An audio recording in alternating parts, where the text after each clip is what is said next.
Suspense.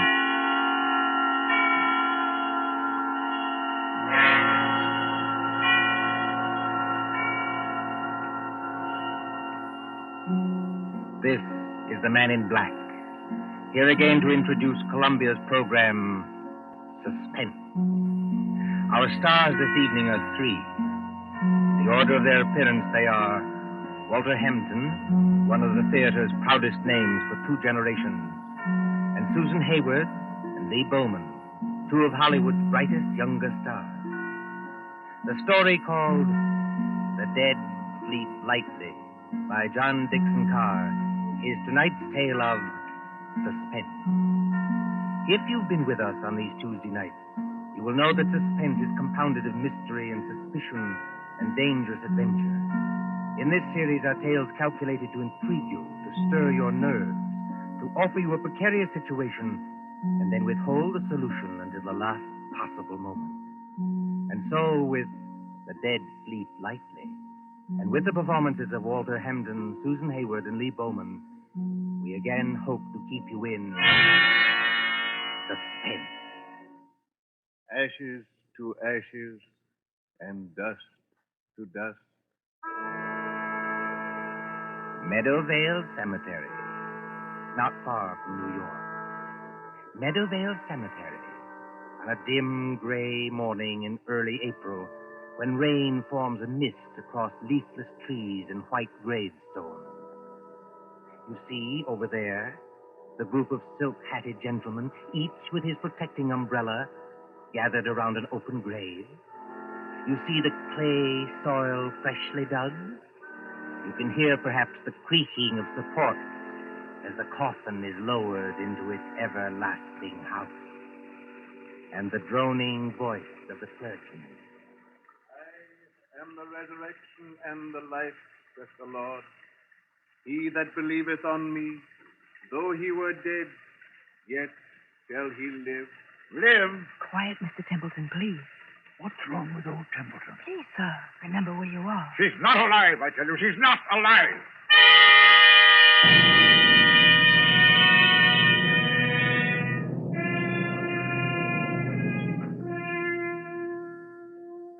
It might seem a long distance, that, from the Cosmopolites Club in Gramercy Park on the following evening, when that same well-fed man, as hard and unemotional as the diamond pin in his tie, hurries up the steps into the club and... What? Yes, Mr. Templeton? Tell me, Mr. Wilmot in the club, do you know? Yes, sir. Don't you see him? See him? Where? In the lounge over there, sir. Sitting by the fire. Yes, of course. I'm a little upset. You're a good fellow, Henry. I won't forget you. Thank you, sir. Excuse me, sir, but aren't you going to take off your hat and overcoat? Never mind my hat and coat. Just tell me one other thing. When I came into the club, was there anybody following me? Following you, Mr. Templeton? Yes, a woman. A woman with a long skirt and a heavy black veil. There aren't many women who wear that kind of dress nowadays, sir. Look out into the street. Do you see anybody? No, sir. There's just, What's that? Oh, that's only the old street musician, sir. He doesn't mean any harm. I won't have that tune played, you hear? I'm used to getting my orders obeyed, and I'm going to have this one obeyed. Here's some money. Go out and tell him to go away. Yes, sir, if you insist, but, Do as you're told and don't ask questions. If anybody wants me, I shall be with Mr. Wilmot. Very good, sir.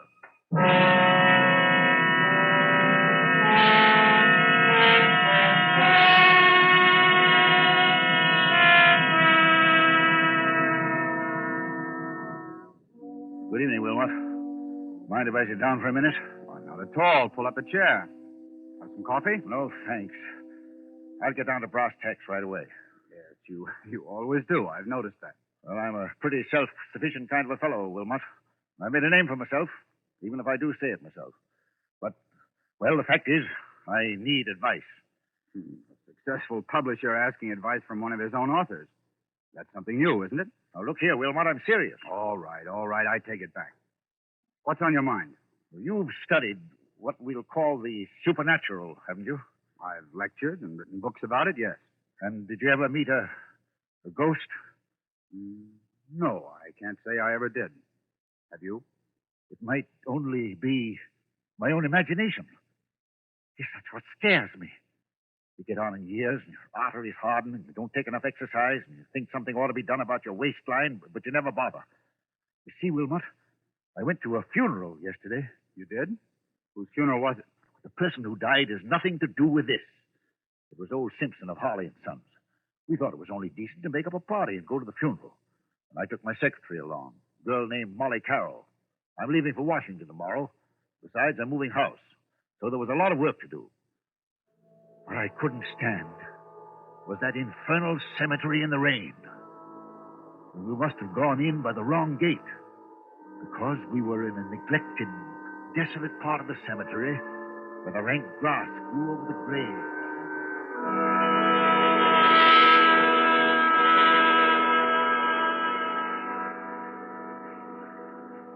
You'll oblige me, Miss Carroll, if you first find out the proper directions of our places. We've come in the wrong gate to the cemetery. Well, I'm sorry, Mr. Templeton. I thought What you thought doesn't matter now. This is the wrong part of the cemetery. My shoes are absolutely ruined with wet clay. Well, it isn't doing my own shoes and stockings any good either, Mr. Templeton. If there's been any damage to them, Miss Carroll, I'll replace them. You never found me ungenerous, now have you? Well, not exactly ungenerous, no. And I'll pay you the compliment, Miss Carroll, saying that you're the best secretary I ever had. Thank you. Yet you want to leave me. Yes, I want to get married. That's what Mr. Barnes was telling me. And who is this paragon of yours? What does he do? Does he make any money? Well, Frank's a radio technician. He's not very wealthy, I'll admit. Wealthy? A radio technician? I'll bet he doesn't make as much as I pay you. Yet you want to get married. Well, is there anything very strange about that? Yes, if it interferes with your career, if it... Good Lord. Look at that. Look at what, Mr. Templeton? Over there, where I'm pointing. You mean that? It's only an old gravestone covered with weeds and brambles. I haven't seen that grave in years. It looks rather neglected. It is neglected, isn't it? Will you go closer, please, and read the inscription? Mr. Templeton, Do as I tell you, please. it says... Let's see if I can get some of these weeds aside. It says... Sacred to the memory of Mary Ellen Cleaver, born September 5th, 1892, departed this life March 25th, 1919. Thou shouldst still be adored as this moment thou art. Let thy loveliness fade as it will. If you lower that umbrella, Mr. Templeton, you'll get soaking wet. Sentimental trash. But she always liked it. She always liked it. Mary Ellen Cleaver. Did you know her? Very well indeed. She was my wife. Your wife? But I never knew you were married. Neither does anybody else. Where's my flask of brandy? What have I done with it? It's in your hip pocket, Mr. Templeton, but do you think that's very wise? You've already had more than enough. Whatever I do is wise, Miss Carroll. Well, we were married very young. She was a nice little thing. I was fond of her, yes. But she couldn't have helped me. I'm not a snob, but she wasn't in my class. No style, you know, no manners, no education. Indeed. Could I have introduced her to the friends I was making? No. Wouldn't have been kind to her. She didn't even want to go to the places where I was invited. She'd sit at home and say, what was it like? Did you have a nice time? What was Mrs. So-and-so wearing? And she loved me. I'll put that to her credit. But You left her? I thought it was the kindest thing to do, yes. She went away. Then I heard she'd had... Had what? Nothing. Doesn't matter. Well, there was a war on. I attended the peace conference in Europe.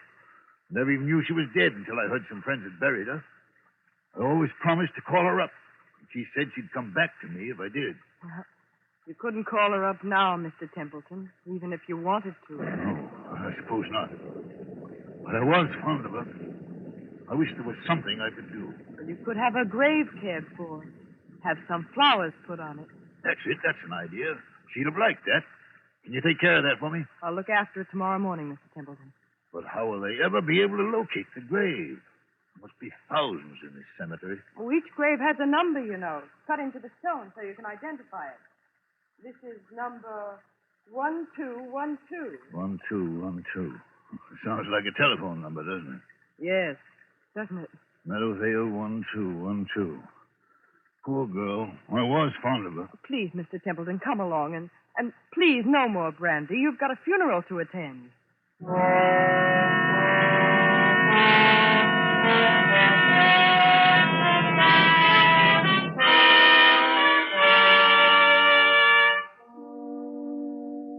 then, Wilmot, the night came.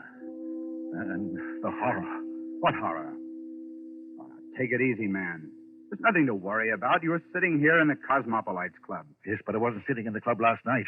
I was on my way home. And why should that scare you? I don't know, but it did. I'd been jumpy all day. That infernal number kept running through my head. Meadowvale, 1212. Have you ever seen my house? Yes, it's that big sham Gothic place on Riverside Drive, isn't it? Yes, big and dark and drafty like a mausoleum.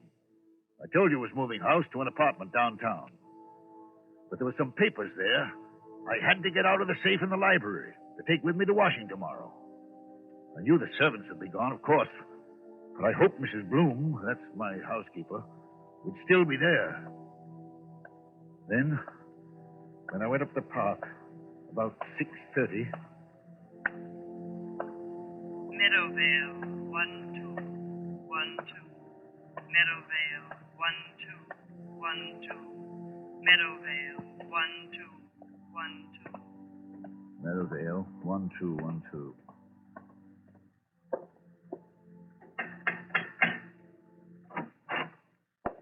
Mr. Templeton, this is a surprise. Sorry to trouble you, Mrs. Bloom. I seem to have mislaid my key. The other could have sworn I had it on the key ring this morning. It's no trouble, Mr. Templeton. Only, I hope you're not planning to spend the night here. No, I'm going to a hotel. Why do you ask? Because they've disconnected everything except the electricity and taken away most of the furniture. I haven't touched anything in the library. No, sir. I told them you said to leave that. But it does seem a pity in a way. What seems a pity? To break up a lovely home like this after all these years. Home? This big, ugly picture gallery? It's been a home to me, sir. Well, I've treated you generously, haven't I? Yes, sir. I'm sorry. I've got several hours' work to do, Mrs. Bloom. A whole safe full of papers to sort over. I'm going to the library and... What's that you're hiding behind your back? I'm not hiding anything, sir. All the same, what is it? It's only a music box, sir. I found it in the attic when the moving men were here. If I hadn't known there were, well, no ladies in your life, I'd have said it belonged to one of them. I love to hear them, sir. May I? Mrs. Bloom. Yes, sir. If you don't want me to smash that music box, turn it off. Yes, sir, I'm sure I never... I'm going to the library. If you can find any sandwiches and coffee, bring them. Yes, sir. Excuse me.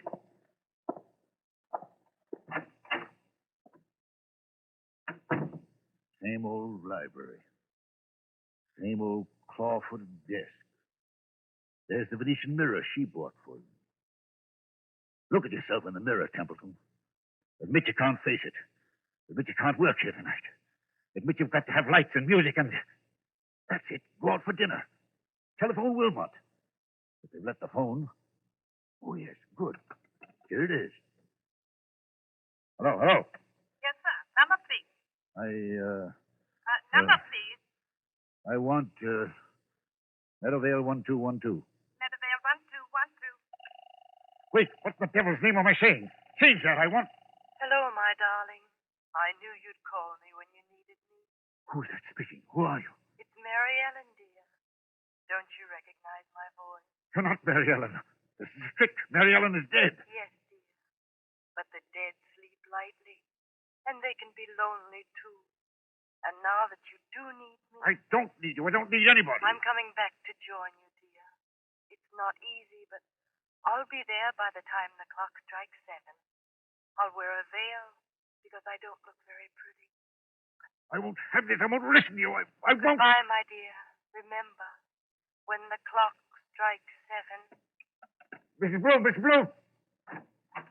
Mr. Templeton, what on earth is the matter? Who's been playing tricks on me? Chick, sir, I don't understand. Who spoke to me on this phone? But, sir, nobody could have spoken to you on that phone. Nobody could have. What are you talking about? That phone's disconnected, sir. Disconnected? Yes, sir. The man came here this afternoon and took that little metal box off the wall and rolled all the wires up and put everything on the desk there. Said he'd be back tomorrow to take it away. Mrs. Bloom, that's impossible. Look for yourself, sir.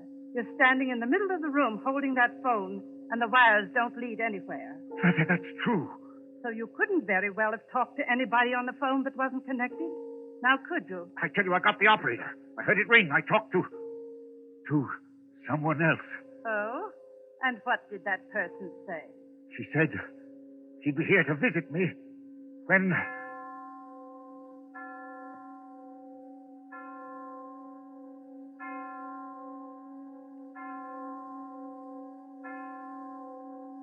Mr. Templeton, what's the matter?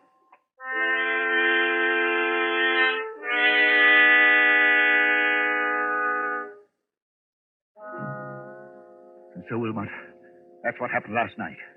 The phone was disconnected. It was Mary Ellen's voice. There's no doubt about that. Am I out of my mind or what? Before I say anything about that, my friend, Well, let's hear the end of your story. What did happen when the clock struck 7? I don't know. You don't know. No, I lost my head. Ran out of that house as though the devil were after me. Maybe he was. And since then? I spent the night at the hotel. Today, I've walked past that house 50 times, 100 times, trying to muster up enough nerve to go in. I couldn't do it, but I've got to go in there. Why? It's those papers I've got to take to Washington. Send somebody else to get them. I can't do that, Wilmot. It's confidential information for the government. I've thought of everything. I've even bought a revolver, see? For the love of heaven, man, put that gun away. Do you want the other club members to think you have gone insane? Then I thought of you. You know all the tricks of fake spiritualists. You've written about it and lectured about it. Which reminds me, by the way, that I'm lecturing before the Acropolis Club in about 20 minutes. You've got to break that engagement, Wilmot. Why? Because you're going with me to my house tonight, now. Oh, that's impossible, old man. Now sit quietly and listen to me. I'll go with you willingly, tomorrow morning. That's too late. I'm taking an early plane to Washington. Well, then wait until I can get away from the lecture. Say, around midnight. I'll tell you what I'll do. I'll take a taxi and join you as soon as I can. That won't do. I've got to know the answer now. You understand? Aren't you being a little unreasonable about this? Unreasonable or not, I usually get my own way, and I mean to have it now. Well, then I'm afraid you'll have to go to the house alone. Besides, you know, Wilmot, you worry me. You sit there puffing at that pipe and looking at me out of those queer eyes of yours like a young Satan. I've often wondered what you were really thinking about. Since you flatter my intelligence so much, I was wondering whether you'd been quite frank with me. Frank with you, how? About your late wife, Mary Ellen Kleber. What about her? Well, after she left you, something happened that, you don't like to talk about. Was there, by any chance, a child, a son, for instance, or... Did you say a son? Yes. I don't know what you're talking about. Well, then let's agree not to understand each other, shall we? Now, are you coming with me or aren't you? I tell you, man, I'll get there as soon as I can. All I can think about is the wet red clay in that cemetery, and the dismal grave in the rain, and what her face might look like if she raised the veil. And what am I going to see in that house? What am I going to see in that house?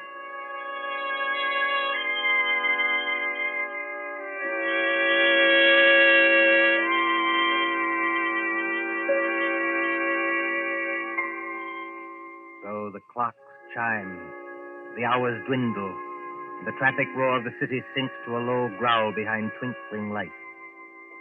It is midnight, when a taxi moves along a certain street towards a certain house out of a bygone age. Lightless, black against the stars, surrounded by iron railings and with a path bordered by fir trees leading to the front door. Look, too, with the face of Mr. Patrick Wilmot when that taxi draws near. All right, driver. This is the place. I'll be in wait for you, sir. No, you needn't wait. Keep the change. Thank you, sir. Good night.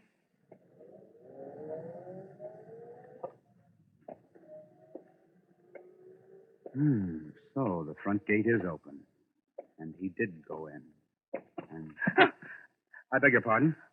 I didn't mean to bump into you. Mr. Wilmot.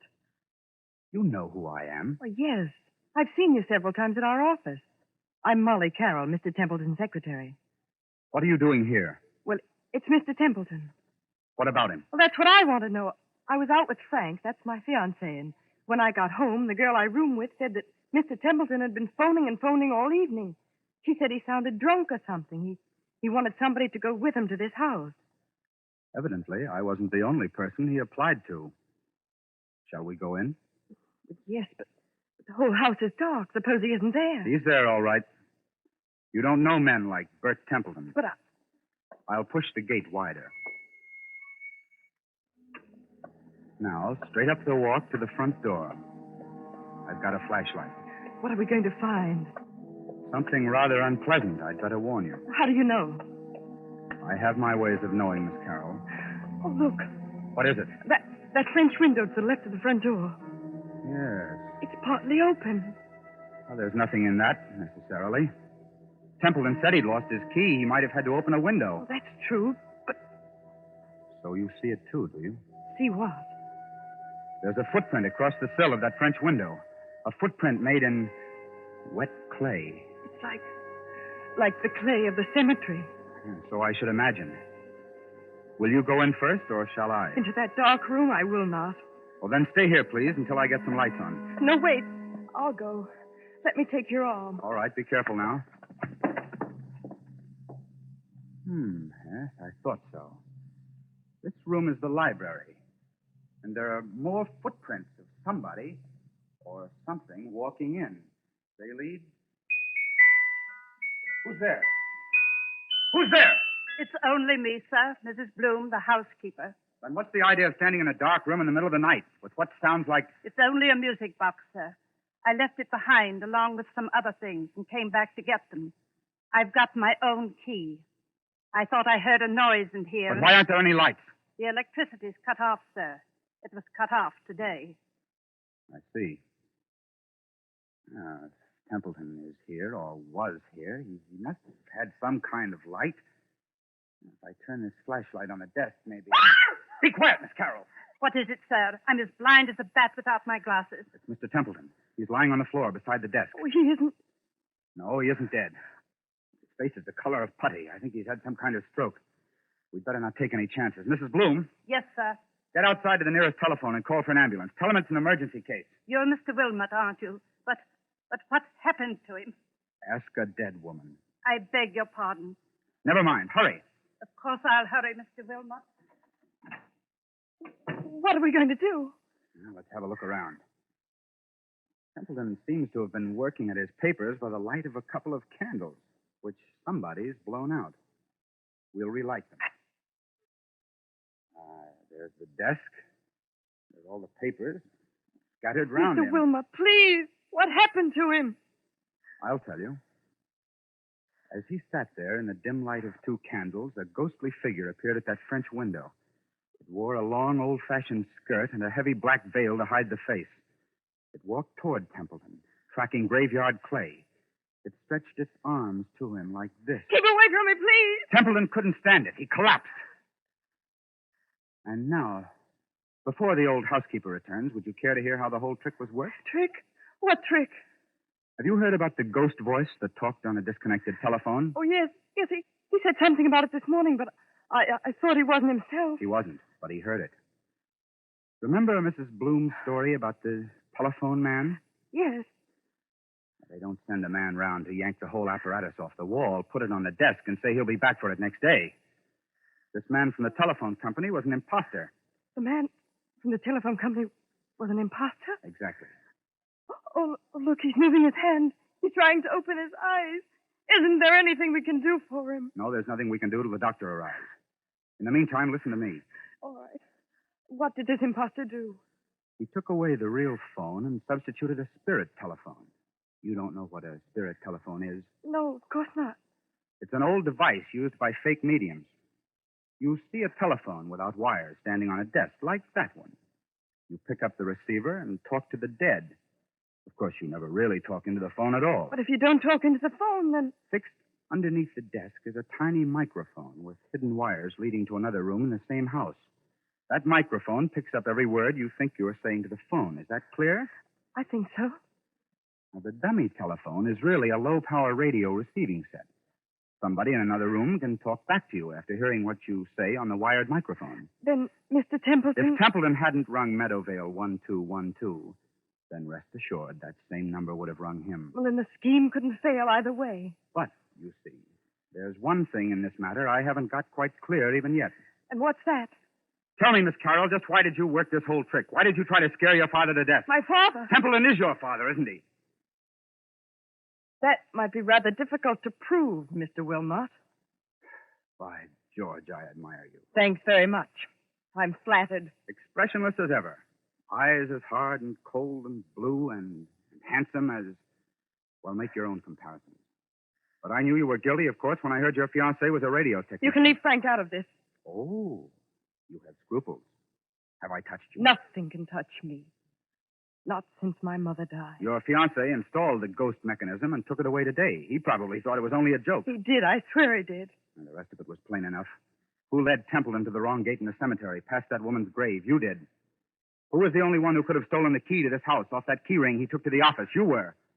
You needed that key to come and go as you liked and impersonate the two voices on the phone. Is there any need to go on with this? He killed her, you know. You mean Templeton killed your mother? Oh, not with a knife or a bullet or poison. All he did was break her heart. And that's no offense in law. Steady now. Well, I've done what I wanted to do. I've torn his whole rotten life to pieces. And there he is, gasping for breath on the floor. And I'm glad. Oh, God, forgive me. He is my father. Does he know you're his daughter? No, of course not. When I went to work for him as a secretary, he hadn't even seen me since I was a child. But I got near him. I worked for years to get near him.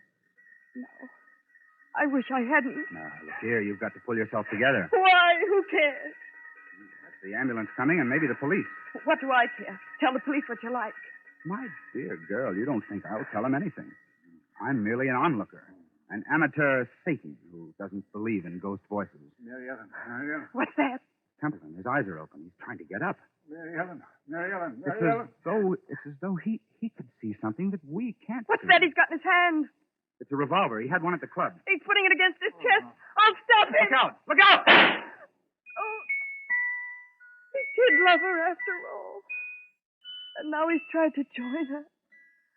Oh, don't let him die. He's all right, Molly. You grabbed a gun just in time. If he doesn't die, I'll make it up to him.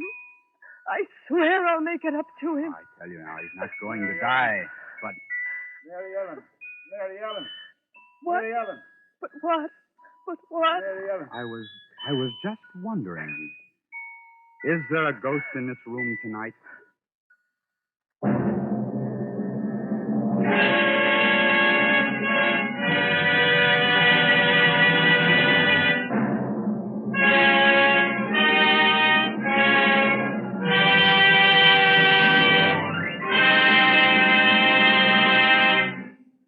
And so closes The Dead Sleep Lightly, starring Walter Hampden, Susan Hayward, and Lee Bowman.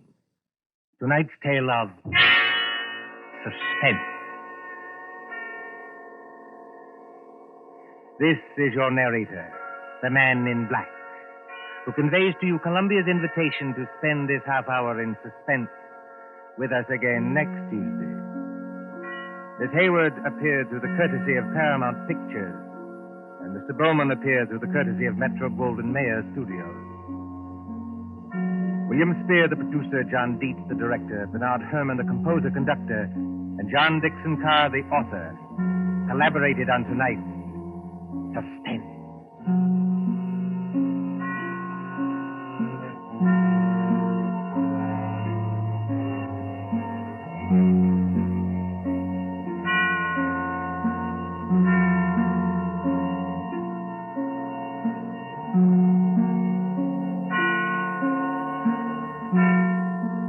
This is the Columbia Broadcasting System.